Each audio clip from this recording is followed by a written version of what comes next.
Hello guys, again you welcome back to my YouTube channel. Name is Pen and Paper. Okay, so start करते हैं आज की class के topic से. Topic है SSS सिमिलैरिटी या फिर ट्रिपल एस सिमिलैरिटी. अब देखो इस सिमिलैरिटी में क्या स्टेटमेंट क्या है. सिमिलैरिटी का स्टेटमेंट समझते हैं क्या है. Statement is if corresponding sides of two triangles are proportional. अगर करस्पॉन्डिंग साइड्स किसी दो ट्रायंगल्स की प्रोपोर्शनल हैं then their corresponding angles are equal. तो उनके करस्पॉन्डिंग एंगल्स क्या हो जाएंगे, इक्वल हो जाएंगे and hence the two triangles are similar. ठीक है, तो क्या करना होगा, सबसे पहले हमको दो ट्रायंगल्स चाहिए, तो यहाँ पे बना लेते हैं दो triangles. Triangle ABC and triangle DEF. ठीक है, दो ट्रायंगल्स हो गए. अभी क्या है, आपको दिया क्या है कि इनमें corresponding sides of the two triangles are proportional. तो मान लेते हैं कि AB और DE इस तरह की साइड्स क्या है, यहाँ पे प्रोपोर्शनल है ना. करस्पॉन्डिंग साइड्स प्रोपोर्शनल थी, तो क्या लिख दें कि AB upon DE is equals to AC upon DE DF. ठीक है ना, AC upon DF is equals to मान लेते हैं BC अपॉन EF. ठीक है, हमने मान लिया कि ये करस्पॉन्डिंग साइड्स हैं जो आपस में क्या है, प्रोपोर्शनल हैं. अब हमको प्रूफ करना है कि जो उनके करस्पॉन्डिंग एंगल्स होंगे, है ना, क्या होंगे, इक्वल होंगे. यानी कि हमको दिखाना है कि एंगल B एंगल E के इक्वल है, करस्पॉन्डिंग एंगल यही हुआ उस हिसाब से, और एंगल A एंगल D के इक्वल है. सॉरी, यहाँ पे दो लाइन दिखानी पड़ेगी. ठीक है, तो एंगल A एंगल D के इक्वल है और एंगल C एंगल F के इक्वल है. ये चीज़ हमको प्रूफ करनी है.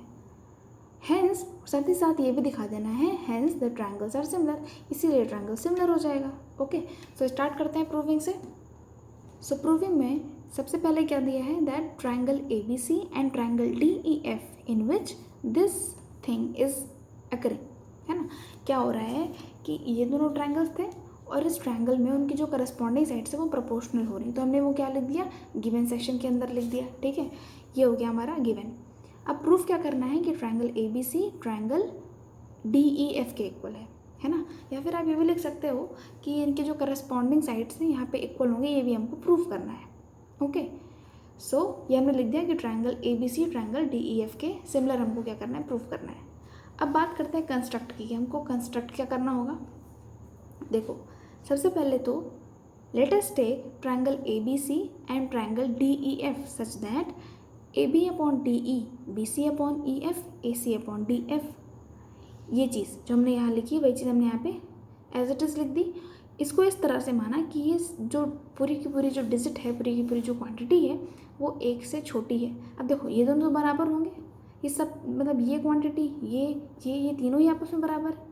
तो हमने ये मान लिया कि ये चीज़ एक से छोटी है. कैसे, देखिए समझते हैं. देखो अगर ये ट्रायंगल मैंने यहाँ पे माना कि ABC छोटा है DEF से, है ना. तो अगर छोटा है तो इसका मतलब जो इसकी लेंथ है वो इसकी लेंथ से कम है, राइट. अगर इसकी लेंथ A है, इसकी लेंथ B है, तो which means that A is less than B, right. So अगर आपने इक्वालिटी में पढ़ा होगा कि अगर हम इसी को और सॉल्व करें तो अगर मैं A बाई B ले जाऊँ तो ये हो जाएगा लेस देन 1. ठीक है, इसको और अच्छे से बताती हूँ आपको. देखो A लेस देन B है तो A by B less than 1 होगा. क्यों, क्योंकि हमने क्या किया, दोनों तरफ B से डिवाइड कर दिया, तो B by B is equals to 1 हो गया और यहाँ पर A बाई B बच गया. ओके, सो इसीलिए हमने क्या किया, इसको हमने लेस देन 1 मान लिया. अब आप बोलोगे कि मैम लेस देन 1 ही क्यों, 1 के इक्वल क्यों नहीं मान लिया. 1 के इक्वल भी तो हो सकता है, ये भी तो हो सकता है कि A और B आपस में इक्वल हो, राइट. देखो ग्रेटर देन होगा तो उस हिसाब से ग्रेटर देन 1 हो जाएगा, बट इक्वल 1 होने की चांसेस नहीं है, क्योंकि अगर आपने A को B के इक्वल मान लिया तो उसी तरह के सारे करस्पॉन्डिंग साइड्स आपस में इक्वल हो जाएंगी.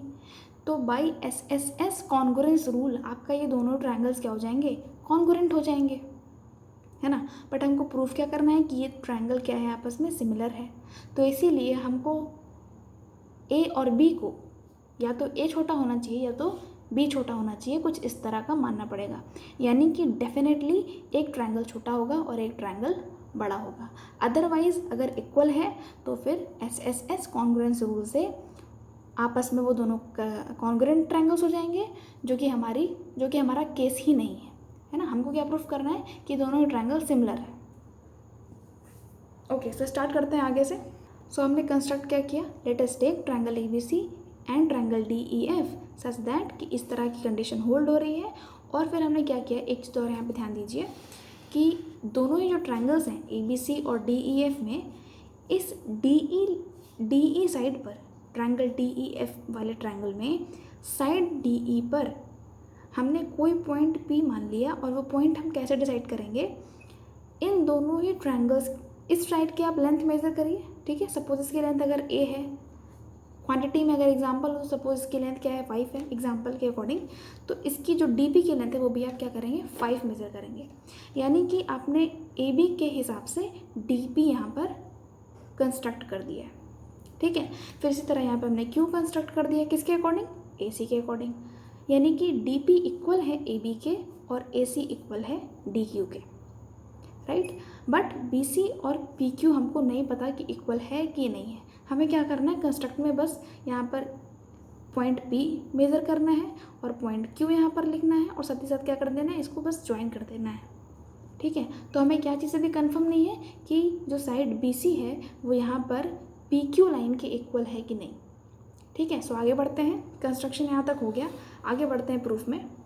तो चलिए, सो प्रूफ स्टार्ट करते हैं। प्रूफ में क्या करना होगा, सबसे पहले देखिए AB upon DE is equals to AC upon DF। क्या ये चीज़ नहीं है? Well definitely no. क्यों? क्योंकि यहाँ पर हमने सबसे पहले तो हमने गिवन में ही दिया हुआ है ये कंडीशन, हमने यही कंडीशन पाई, हमने क्या लिखा है, इसको AB अपॉन DF को इक्वल कह दिया है AC अपॉन DF के, ठीक है। इस चीज़ को भी नहीं लिया है, बस हमने इन दोनों ही टर्म्स को क्या कर दिया है, इक्वल लिख दिया है, ठीक है। सो हमने गिवन सेक्शन से उठाया और क्या लिखा कि AB upon DE is equals to AC upon DF। ये क्या इम्प्लाई करता है, देखो हमने कंस्ट्रक्ट में क्या किया था, AB को DP के इक्वल माना था, ठीक है। तो हम AB की जगह पर DP लिख सकते हैं।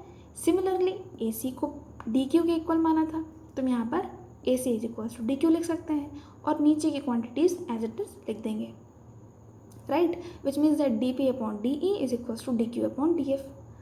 अब क्योंकि देखो, हाँ, ये क्योंकि हमने क्या लिखा है, बस हमने लिख दिया है कि क्या हमने कैसे इसको लिख दिया, क्यों, क्योंकि AB को DP के मान लिया इक्वल और AC को DQ के इक्वल मान लिया, राइट। आगे क्या करना है, जब ऐसा हो जाता है, देखो इस ट्रायंगल में क्या हो रहा है, इसमें जो ये चीज़ आपने लिखी है, देखिए इस ट्रायंगल में वो कहाँ से आ रही है, ट्रायंगल DEF में DP अपॉन DE हो रहा है और DQ अपॉन DF हो रहा है। तो क्या आपको थेल्स थ्योरम से कुछ याद आ रहा है? वेल, ये converse of the Thales theorem है, ओके। यानी कि जब ऐसा ट्रायंगल में होता है, यानी कि जब आपकी लाइन दो साइड्स को इंटरसेक्ट करती है और कुछ इस तरह का प्रोपोर्शनल, यानी उस तरह के कुछ रेशियोज आपको दिखते हैं ट्रायंगल में, तो by the converse of the Thales theorem क्या कहते हैं कि ये जो लाइन आपने ड्रॉ की है PQ, वो पैरेलल है EF के, right. So by the converse of the Thales theorem क्या कहेंगे कि PQ EF के इक्वल है, सॉरी पैरेलल है, ओके। तो क्योंकि अब ये दोनों लाइन आपस में क्या हो गई हैं, पैरेलल हो गई हैं, तो इसका मतलब हुआ कि जो उनके करस्पॉन्डिंग एंगल्स हैं वो क्या होंगे, इक्वल होंगे, करेक्ट। क्या होंगे, करस्पॉन्डिंग एंगल्स इक्वल होंगे, यानी कि एंगल P एंगल E के इक्वल है और एंगल Q एंगल F के इक्वल है। सो ये चीज़ हमने यहाँ पर लिख दी, राइट। आगे बढ़ते हैं नेक्स्ट पेज में। सो क्योंकि करस्पॉन्डिंग एंगल्स इक्वल हो गए, इसका मतलब हुआ कि दोनों ही ट्रायंगल्स आपस में सिमिलर हैं बाई AAA सिमिलैरिटी। मैं आपको दिखाती हूँ कैसे हुआ।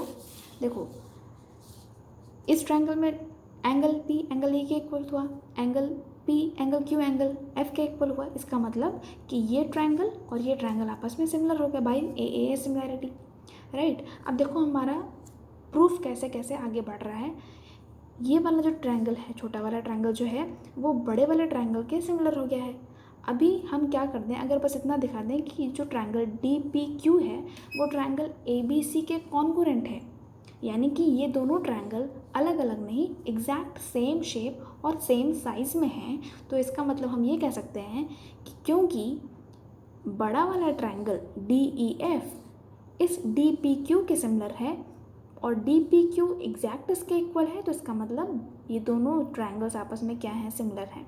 कौन सा ट्रायंगल, DEF AB सी के सिमिलर है, और यही हमको प्रूफ करना था। सो अभी हमारा प्रूफ क्या बचा है कि हम इन दोनों को अगर कॉन्ग्रुएंट दिखा दें, इस छोटे वाले ट्रायंगल को डी पी क्यू को कॉन्ग्रुएंट दिखा दें किसके, ए बी सी के, राइट। सो आइए प्रूफ करते हैं इस चीज़ को। सो पहले देखिए कि अगर ये दोनों ट्रायंगल्स आपस में सिमिलर हैं, इसका मतलब हुआ कि D P upon D E is equals to P Q upon E F. कैसे, फिर से देखते हैं डायग्राम। D P upon D E is equals to P Q upon E F. ये कैसे हुआ, बाय सिमिलैरिटी, सिमिलैरिटी की सेकंड कंडीशन से। ओके सो अभी देखो डी पी को हमने ए बी के इक्वल माना था, तो हम यहाँ पे लिख सकते हैं A B upon D E is equals to P Q upon E F. As it is हमने इस टर्म को यहाँ पे लिख दिया, राइट। यहाँ पे रीज़न भी लिख देना होता है, कि यहाँ पे डी पी ए बी के इक्वल है।